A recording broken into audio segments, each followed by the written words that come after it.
remind you, Maria. Thank you. We are tracking this life-threatening storm tonight, bringing severe flooding in parts of North Carolina before the system then heads to the northeast, eventually Philadelphia and New York City. State of emergency in Carolina Beach tonight. That's south of Wilmington after more than 18 inches of rain. AccuWeather storm chasers with images of these cars submerged in Southport. Chief Meteorologist Ginger Z is tracking it all again tonight for us. Hi, Ginger. Hi, David. We start with a 77-mile-per-hour wind gust earlier this morning, and it's a storm without a name. A great reminder that you don't need a named storm to do a lot of damage. Look at that radar estimate, south and west of Wilmington, so Boiling Springs Lakes, Carolina Beach, all in the 10 to 18 inches. So now the gusty winds and the rain with flash flood warnings go up to Fayetteville. Raleigh will have gusts through tonight into tomorrow morning, where we see that storm move to the north. So Virginia, prepare yourself. Rehoboth Beach is in there, all the way to Washington, D.C., David. Ginger Z with us. We'll see you first thing in the morning. Thanks, Ginger. Next tonight, hear the final moments of that ill-fated mission to the Titanic, now revealed a year after it imploded.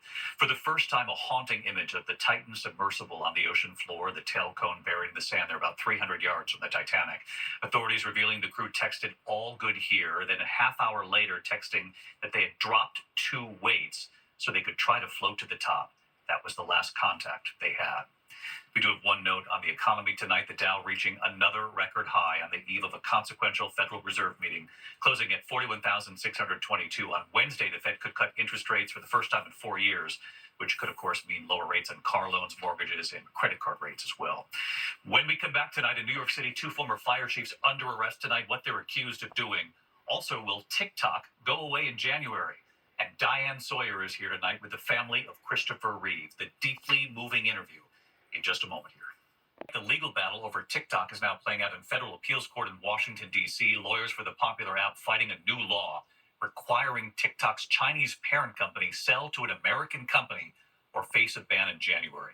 U.S. intelligence officials have called the company a threat to national security. TikTok arguing that requirement violates First Amendment rights. When we come back here, remembering a member of the Jackson 5 tonight, and Diane Sawyer with the family of Christopher Reeve, and this is moving. Finally tonight here, Diane Sawyer with the family of Christopher Reeve. The interview comes amid a new documentary about the life and legacy of Reeve. Tonight, his children, including our own Will Reeve, on living with a real-life superhero, his strength, his bravery. Here's Diane. For almost 10 years, Christopher Reeve embodied Superman, an actor so gifted, it's no surprise that in real life, there was nothing he couldn't do. He was an airplane pilot, an expert sailor, a diver, ice hockey, soccer. Almost 30 years ago, 42-year-old Christopher Reeve, a champion horseback rider, had an accident that was at once freakishly random and catastrophic. When he spoke of it with Barbara Walters, he was now paralyzed from the neck down and on a ventilator. I had the great misfortune to get my hand stuck in the horse's bridle. So it's like going over with your hands tied, and that's why I landed straight on my head. In the new documentary Superman, it is his wife Dana who will prepare their 2-year-old son Will and her 11 and 15-year-old stepchildren, Alexandra and Matthew, for the dad so radically changed. She said, it's going to look really scary, but he's still there. Just talk to him. Ignore everything else. Just talk to him. As far as I remember, my first words were just, I love you. We're here. I think in an effort to make sure that I wasn't terrified of my dad permanently, my mom made sure that I was involved as was reasonable. And that included always being near him and touching him and helping. Oh, good. That's great. Well, thanks. Their injured father, their valiant mother, began teaching how a wounded family can still be a family.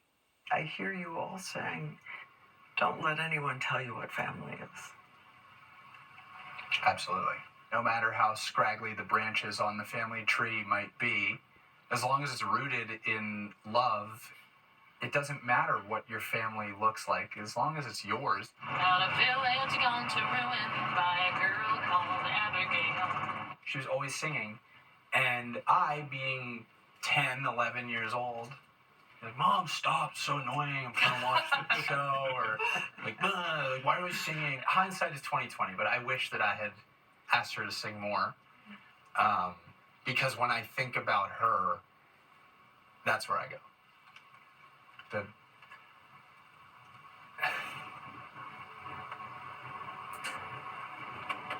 The moments where we're just the quiet moments of safety and happiness and normalcy and togetherness, like just we didn't even have to be in the same room, but I knew where she was. I missed that. Our thanks to Diane and, of course, the Reeve family. What a family. Superman, the Christopher Reeve story in select theaters beginning Saturday. And I'll see you tomorrow night. Good night.